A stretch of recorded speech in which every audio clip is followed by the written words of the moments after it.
Olá, sou o professor Adriano Milanês, professor da disciplina de Comércio Eletrônico. Nesta videoaula estaremos vendo os tópicos sobre operadores, estruturas de decisão e estruturas de repetição. Vamos começar com os operadores. O que são os operadores? São aqueles sinais, aqueles símbolos que vão representar alguma atribuição, algum cálculo, alguma comparação entre alguns dados, entre algumas variáveis. Bom, quais são eles? Quais são os tipos de operadores que nós temos no ASP? Os operadores aritméticos, os operadores comparativos, lógicos, os operadores de concatenação e os operadores de atribuição. Vamos ver agora cada um desses tipos.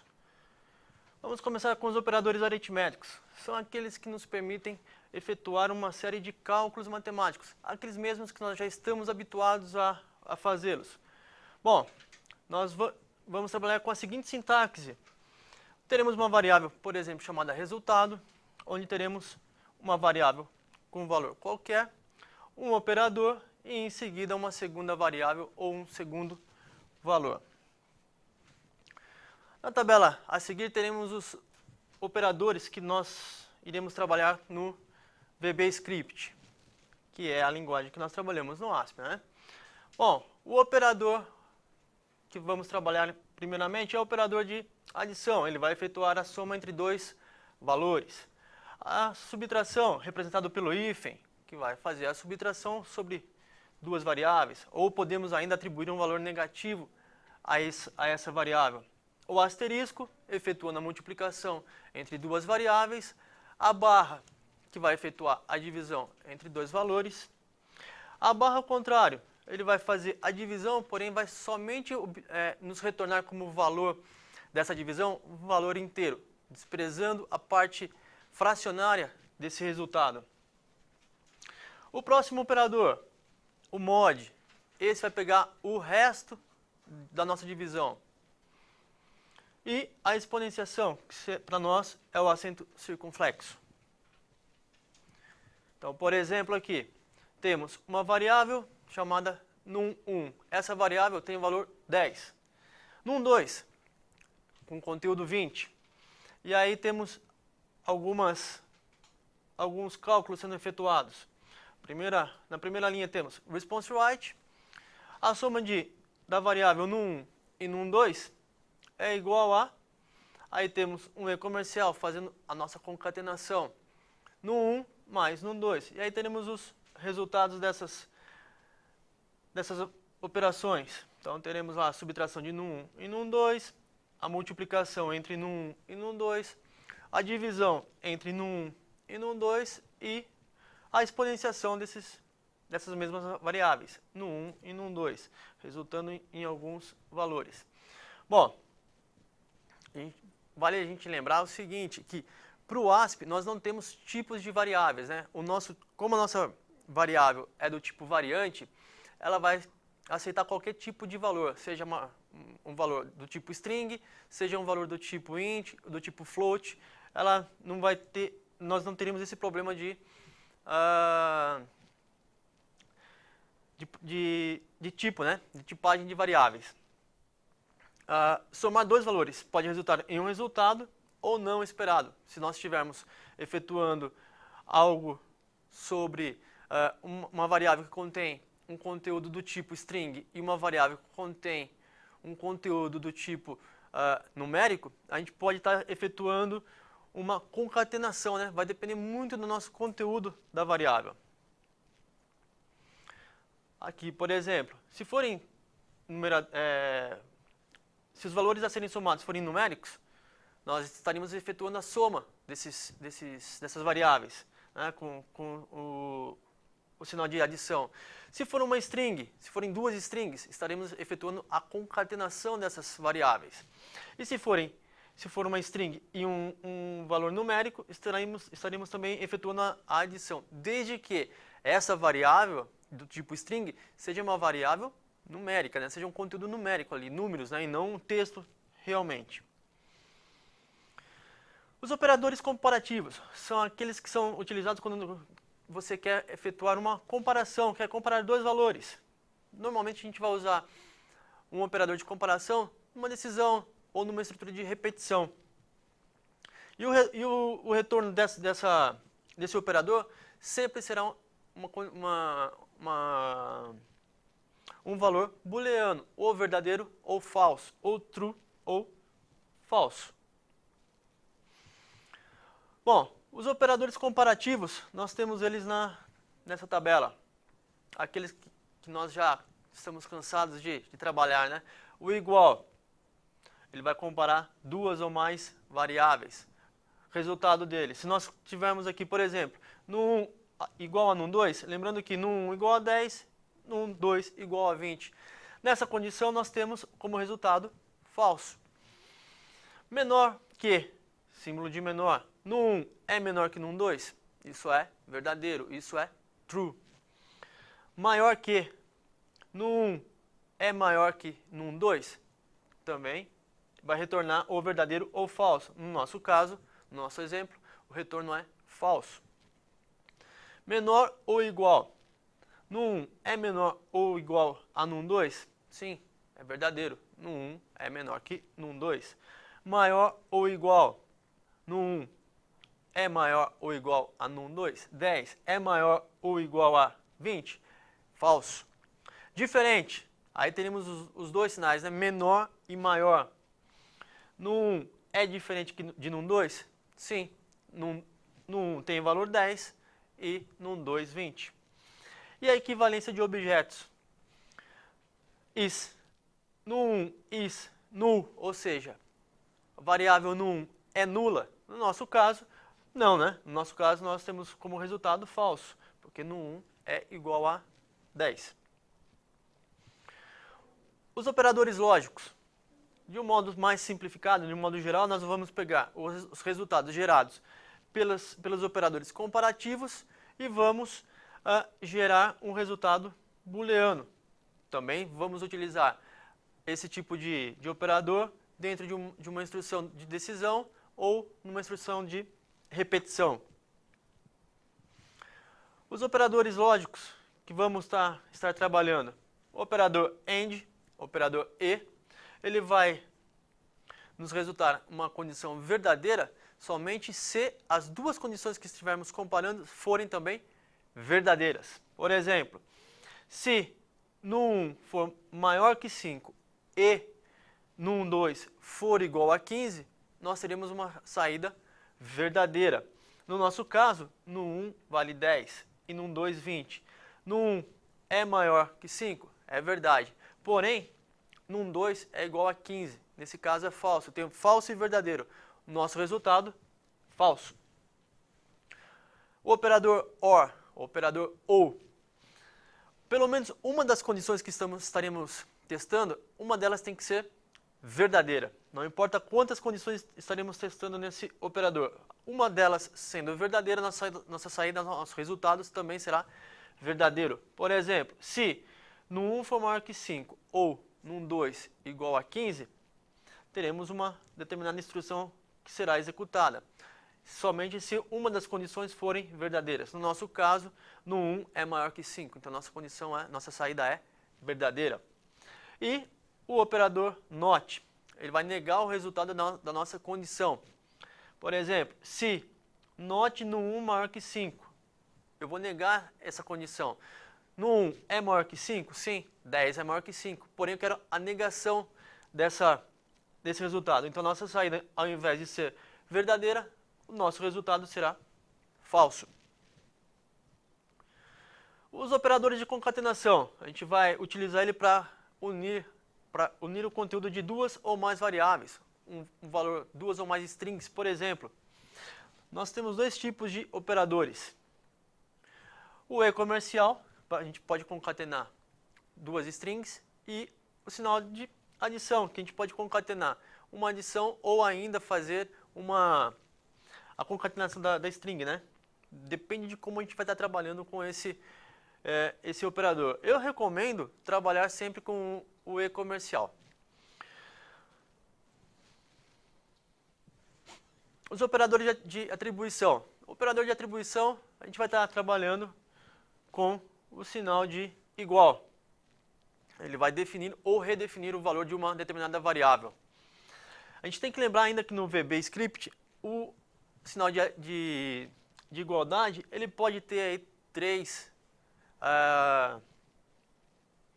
significados. Primeiro, como operador de atribuição. O segundo significado que o sinal de igual pode ter é a forma abreviada do response write. Principalmente se ele for a primeira instrução de um script, desde que esse script tenha somente essa única linha como instrução. Por exemplo, igual num1. Então, aqui como resultado para nós, ele escreveria o conteúdo da variável num1. E ainda o terceiro significado, ele pode também ser um operador de comparação, né? Se num igual a 10, então execute alguma coisa. Então, nós teremos aí os três significados para o sinal de igual. Então, cuidado quando utilizarmos esse tipo de operador. As estruturas de decisão. O que são as estruturas de decisão? São estruturas que nós vamos utilizar para realizar o controle de fluxos de instruções das nossas aplicações. E quais são eles? Quais são essas estruturas que estaremos trabalhando? O if then else, se então, se não, e o select case, selecione caso aconteça alguma coisa. Vamos ver cada uma delas. Bom, o if then else é uma estrutura de decisão que tem o objetivo de testar se uma condição é verdadeira. Caso seja, ele entra no bloco de instruções da saída verdadeira, do if. Caso seja falso, caso a nossa condição não seja verdadeira, ele executa o bloco de instrução no else. Então, por exemplo, nossa sintaxe para utilizar a estrutura if then else. Nós temos if, a condição que queremos testar, then, se a condição for verdadeira, ele exibe o bloco de instrução 1. Se a condição testada não for verdadeira, se a condição testada for falsa, ele vai exibir o conteúdo do bloco de instrução 2. E em seguida, encerramos o endif. Ok? Lembrando que se a nossa condição for verdadeira, ele executa o bloco 1, porém no bloco 2, ele pula ali no else, não importa quantas as linhas de instrução teremos nesse bloco 2. E assim vale também para o bloco 1, né? Caso a condição seja falsa. Então, um exemplo aqui. Eu tenho if time. Estou verificando o horário. Se o horário que estiver no nosso servidor for menor que 12 horas, a mensagem que nos apresentará como resultado será de bom dia, são exatamente, e em seguida nós escrevemos o horário do nosso servidor. Reparem que eu tenho aqui igual time, o operador de atribuição igual, fazendo o papel de response.write, um dos objetos do ASP. Porém, se a nossa condição for falsa, o resultado que ele vai exibir é que são exatamente tantas horas. Vamos ver o resultado disto. Olha lá. Quando esse teste foi feito, ele foi feito às 10h41 da manhã. Então, como resultado, bom dia, são exatamente 10h41. Um outro exemplo, utilizando algo mais complexo. Eu tenho, novamente, if, só que agora eu vou verificar se o meu usuário está logado, se ele fez o login no sistema. E em seguida, se ele estiver logado, exibe uma mensagem de boas-vindas. Caso contrário, o que vai ser exibido é para ele efetuar o login, para ele acessar a sua conta. Então, por exemplo, eu tenho aqui que o meu usuário se encontra logado. Então aparece a mensagem para ele acessar a conta dele. Desculpa, no exemplo anterior ele não está logado. Eu tenho que fazer o login para conseguir acessar o sistema. Agora sim eu estou logado. Então seja bem-vindo, o nome do usuário e em seguida o link para ele sair. A estrutura de decisão do tipo select case são utilizadas para testar uma condição como verdadeira ou falsa. e com isso direcionar o fluxo da aplicação para uma determinada instrução ou outra, dependendo do conteúdo da nossa condição. Sintaxe que estaremos utilizando para o select case. Select case, a expressão que estaremos testando. Caso a nossa condição a ser testada tenha um determinado valor, um valor x, ele executa um bloco de instrução. Senão, ele vai testando outros valores para essa condição. É uma instrução muito mais sofisticada, muito mais interessante de trabalhar do que com if, else, if. Fica mais simples de trabalharmos com case. Então, por exemplo, eu tenho uma estrutura de decisão onde eu tenho uma variável chamada d e essa variável d tem o conteúdo dela é o dia da semana. E eu vou verificar que se for igual a 1, o conteúdo da minha variável d, eu vou escrever segunda-feira sonolenta. E assim sucessivamente eu vou verificar até a minha última condição. Se não for nenhuma das 6, eu sei que a minha condição, o conteúdo da minha condição não, ou da minha variável d só pode ser sábado, porque eu passei por todos os dias da semana. Então, por exemplo, quando foi feito esse teste, eu fiz isso num domingo, num Sunday. As estruturas de decisão, ou melhor, desculpa, as estruturas de repetição. Quais são elas? Ou o que são as estruturas de repetição? São comandos existentes em qualquer linguagem de programação destinada a executar uma ou mais instruções, um ou mais blocos de instrução, quantas vezes forem necessárias. Então a gente vai ficar num loop até que a nossa condição seja satisfeita. Para cada ciclo de loop, para cada loop que nós estivermos executando nessa estrutura, nós daremos o nome de iteração, ok? Então vamos trabalhar podemos também trabalhar com loops dentro de outros loops. Bom, quais são as estruturas de repetição que vamos estar vendo nessa aula?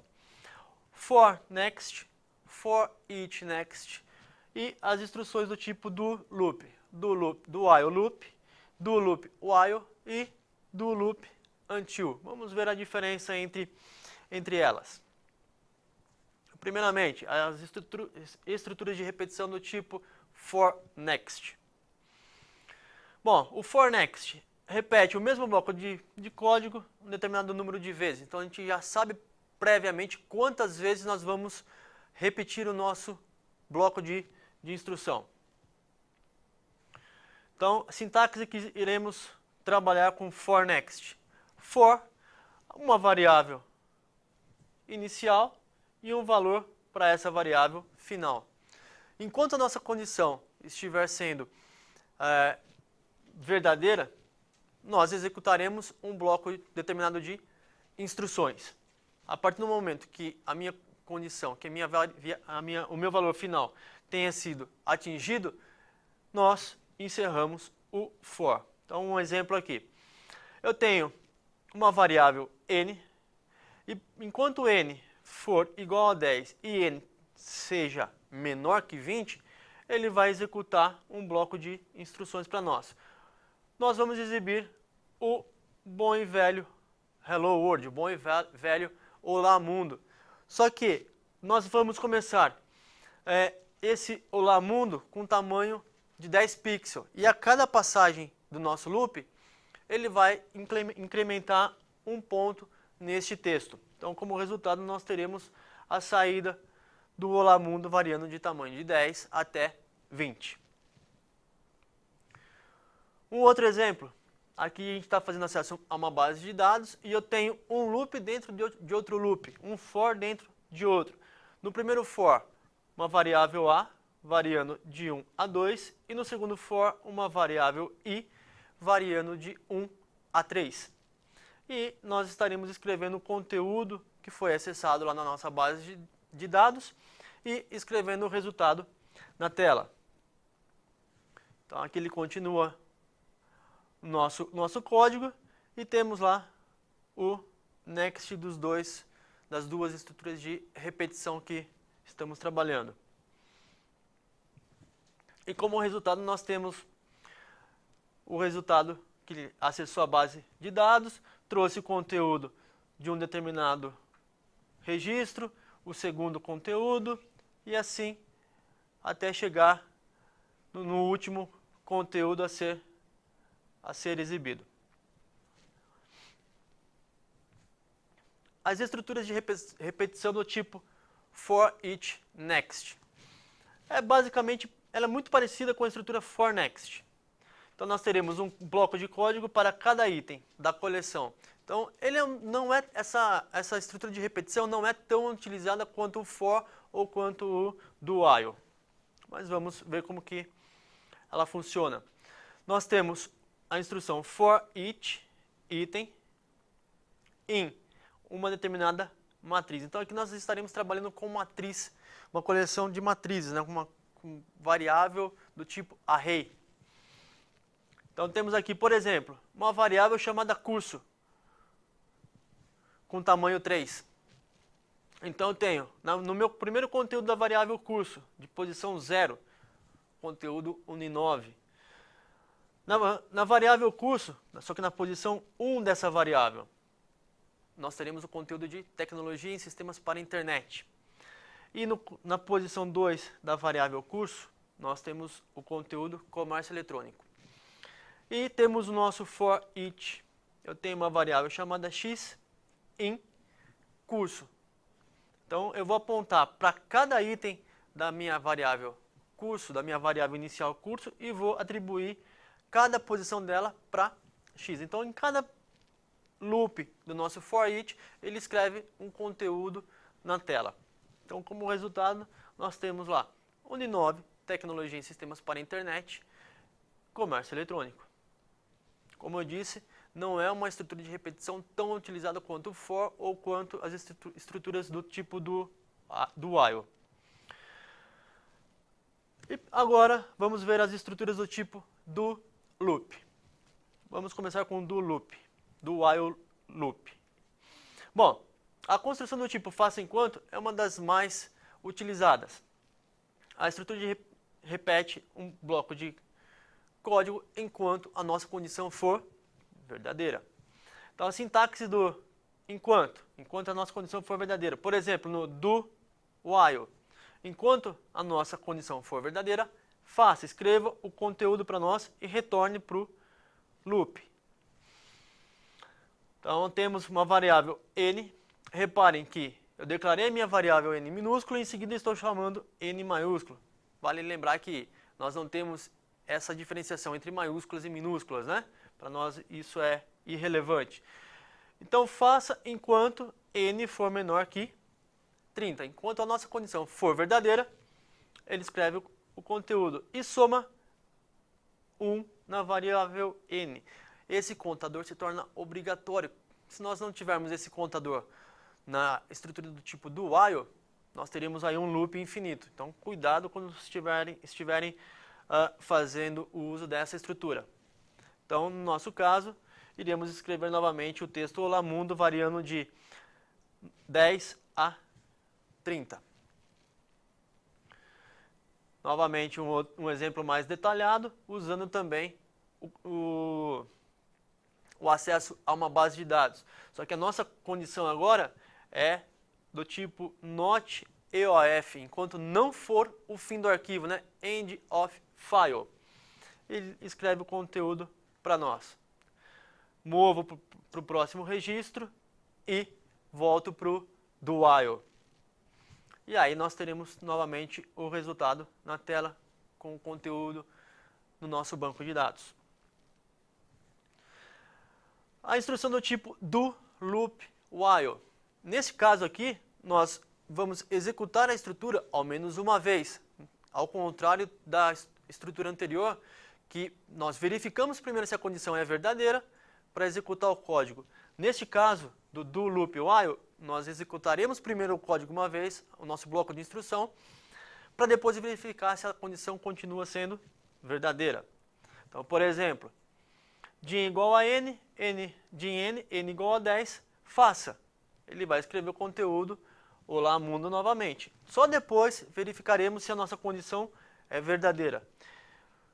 While n menor que 30. N vale 10, n vai voltar para o faça novamente e vai executar isso 30 vezes. E como resultado, olá mundo variando de 10 a 30. Como eu disse, a diferença entre o do while e do loop while é que no segundo o bloco de instrução ele será executado ao menos uma vez, né? Somente reforçando. As estruturas do tipo until loop e do loop until. A construção do tipo repita até será executada do mesmo modo que o while, enquanto a condição for verdadeira. Bom, sintaxe do until, a nossa condição, o bloco de instrução e o loop. Vamos ver um exemplo. N igual a 10, do until, então verificamos primeiro se a condição é verdadeira. Se a condição for verdadeira, ele executa o bloco de instrução. Se a condição for falsa, ele já nem executa esse bloco de instrução. Ele já sai do loop. Então, vamos ver o resultado aqui. Então, ele escreveu novamente aí o bom e velho Hello World, o bom e velho Olá Mundo, variando de 10 pixels até 20. E a estrutura do loop until. Do mesmo modo que nós vimos a estrutura do until loop, nós temos o do until loop. Ele vai executar o nosso bloco de instrução ao menos uma vez. Depois ele verifica se a condição continua sendo verdadeira. Então, n é menor que 20, menor ou igual a 20. Se isso for verdade, ele continua escrevendo o Hello World, variando de 10 a 20 pixels. Tá, ok? Vale ressaltar que a principal diferença entre as estruturas de repetição do tipo for e do tipo while é que no for, a nossa condição, obrigatoriamente, ela tem que ser um valor numérico. No while, essa condição não necessariamente ela tem que ser um valor numérico. Ela pode ser uma condição do tipo string, né? Então, eu posso verificar se o usuário é igual a João. Se ele for João, ele executa o código. Caso contrário, ele sai fora do loop. Bom, como eu disse anteriormente, a diferença entre do until loop e do loop until é que no segundo o bloco de instrução será executado pelo menos uma vez. No primeiro, não necessariamente. Bom, e com essa estrutura de repetição, nós encerramos essa videoaula. Solicito que continue acessando o AVA, continue acessando as atividades e os fóruns de dúvidas. Obrigado.